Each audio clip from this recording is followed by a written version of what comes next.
สบายดีบรรดาทาน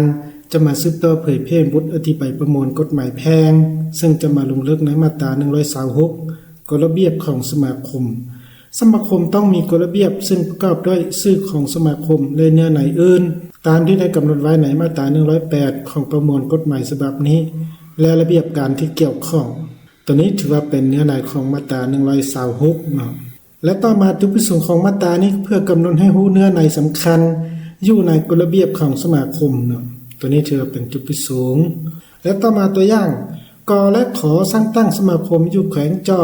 ซึ่งมีกฎระเบียบภายในของสมาคมเส้นชื่อสมาคมข้อมีจุดประสงค์เพื่อส่งเสริมและอนุรักษ์หนังสือธรรมใบลานของประกอบการจัดตั้งและขับเคลื่อนการเคลื่อนไหวและเนื้อในต้นต่ออื่นเนาะตัวนี้ถือเป็นตัวอย่างเนาะสนั่นการเผยแพร่มาตรา126มาฮอดนี้ก็ได้สิ้นสุดลงเพียงเท่านี้เนาะขอบใจ